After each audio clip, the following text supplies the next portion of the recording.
আজ একদম নতুন রেসিপি নিয়ে তোমাদের সামনে হাজির হয়েছি।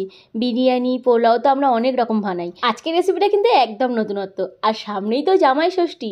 জামাই ষষ্ঠী স্পেশাল তো রেসিপি শেয়ার করতেই হবে। তাই আজ জামাই ষষ্ঠী উপলক্ষে তোমাদের সঙ্গে শেয়ার করছি পেশোয়ারি চিকেন পোলাও, যেটা জামাই খাবে আর হাত চেটে বলবে বাবা বাবা। তাহলে চলো পেশোয়ারি চিকেন পোলাও রেসিপিটা দেখে নাও।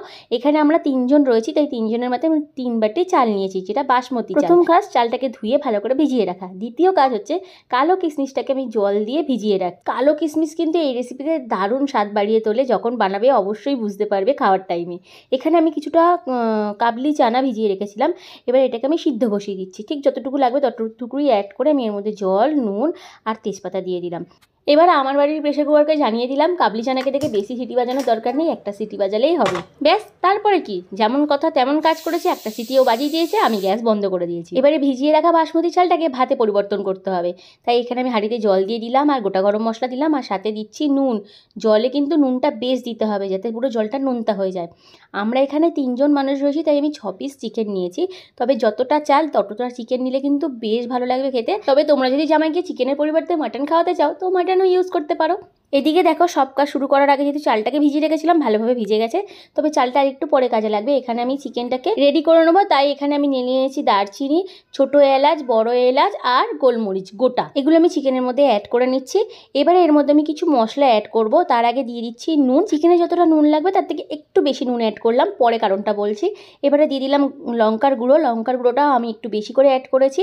যদি তোমরা ঝাল কম খেতে চাও তাহলে কম অ্যাড করো। এখানে দিয়ে দিলাম ধনে গুঁড়ো, তোমরা চাইলে গোটা ধনেও অ্যাড করতে পারো।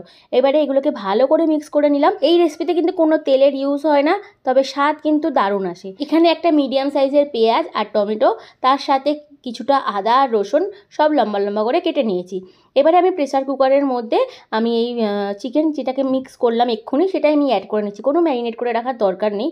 এবার চিকেনটাকে অ্যাড করে নিয়ে আমি যে কুচি করে রাখা পেঁয়াজ, টমেটো, আদা আর রসুনটাকে কেটে নিয়েছিলাম সেগুলোকে অ্যাড করে নিচ্ছি। তোমাদেরকে তো বললামই এই রেসিপিতে কোনো তেলের ইউজ হয় না, তাই এর মধ্যে আমি কোনো তেল দেবো না। এবারে এর মধ্যে আমি অ্যাড করে নেবো জল। এখানে জলটা কিন্তু আমি খুব বেশি অ্যাড করব না, আবার খুব কমও না, কারণ জলটার প্রয়োজন আছে যখন আমি পোলাওটা বসাবো। যাই হোক, এবারে প্রেসার কুকারে আমি চিকেনটা দিয়ে দিয়েছি আর আমি 2টো হুইসেল দিয়ে নেবো। খুব বেশি যেন চিকেনটা গলে না যায় সেই দিকে কিন্তু নজর রাখতে হবে। এবারে আমি এদিকে জলটা ফুটে গেছিলো, চালটাকে অ্যাড করে দিলাম। রান্নার তো এখন অনেক দেরি আছে, কিন্তু এরা দুজন গন্ধে মনে হাজির হয়েছে। ব্যাং গ্যাংর গ্যাং, এদিকে চুলটা বেঁধে দে। এখানে ভাত আর চিকেন তো দুদিকে হচ্ছে। আমাদের রাতের ডিনারের সাথে সাথে টুইঙ্কেলের ডিনারও কিন্তু পাশে রেডি হচ্ছে। 2টো হুইসেল দিয়ে নিলাম। এবার আমি গ্যাসটা বন্ধ করে দিচ্ছি। এখানে 80% ভাত আমি রেডি করে নিয়েছি। এবারে যেরকম পোলাও বা বিরিয়ানি করতে গেলে যতটা ভাত হওয়ার দরকার ততটাই করতে হবে। এবারে যেই হাঁড়িতে আমি ভাত করেছিলাম সেই হাঁড়িতেই চিকেনগুলোকে অ্যাড করে নিচ্ছি।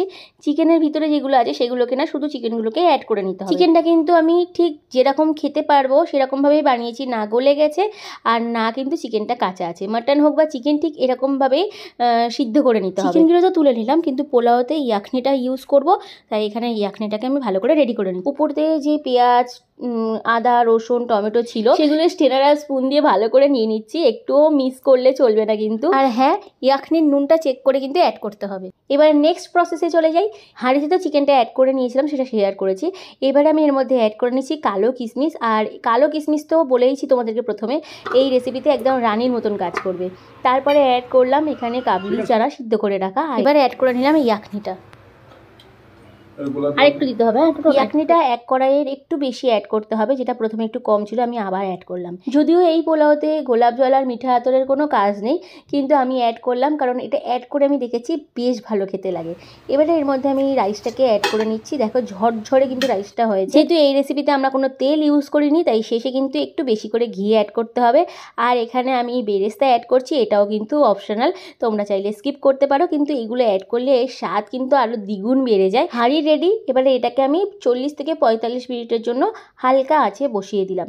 এটা রেডি হোক, ততক্ষণ টুইঙ্কেলকে একটু খাইয়ে নিই। ইস,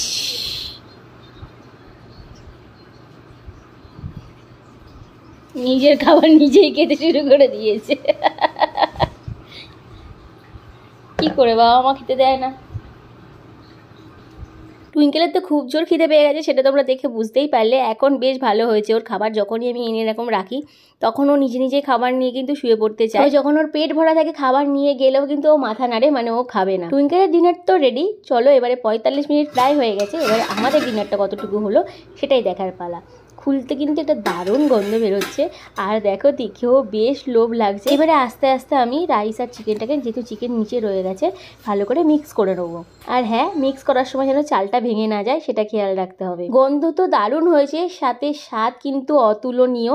শুধু এটা বানানোর সময় এটুকু মনে রাখতে হবে, নুন আর ঝালটা যেন একদম ঠিকঠাক পরিমাপে হয়, কারণ ঝালটাও তো পুরো ভাতের সাথে মিশবে, তাই লঙ্কার গুঁড়োটা একটু বেশি দিলে টেস্টটা বেশি ভালো লাগবে। তবে তোমরা যেরকম ঝাল খেতে চাও প্রথমেই বললাম সেরকমই ইউজ করবে। আর এর সাথে কালো আঙুর আর চিকেন, ওফো, যতক্ষণ না বানাবে বুঝতে পারবে না। যদি আমার রেসিপি দেখে বানিয়ে বাড়িতে ভালো লাগে অবশ্যই কমেন্ট করে যেও, খারাপ লাগলেও জানিয়ে যেও। আশা করি যারা এরকম ধরনের খাবার খেতে পছন্দ করে তাদের কারোরই খারাপ লাগবে না। আমাদের এরকম ঝরঝরে পেশোয়ারি চিকেন পোলাও তো রেডি, এবারে আমাদের খাওয়ার পালা। জামাই ষষ্ঠী স্পেশাল রেসিপিতে তোমাদের সাথে শেয়ার করে ফেললাম। চলো এবারে আমার মায়ের জামাইকে এটা খাইয়ে দেখি কি বলে। কেমন হয়েছে? কেমন হয়েছে? কেমন লাগছে? তোর ভালো লেগেছে? তোমার কেমন লেগেছে? রান্নার ভিডিও বানাতে গিয়ে টুইঙ্কেলের কাছে একদম সময় দিতে পারিনি, তাই কিছুটা সময় এখন ওকে দিচ্ছি। আজকে ভিডিওটা এখানেই শেষ করছি। যদি ভালো লেগে থাকে লাইক করে দিও। কালকে আবার নতুন ভিডিও নিয়ে তোমাদের সামনে হাজির হবো। টাটা।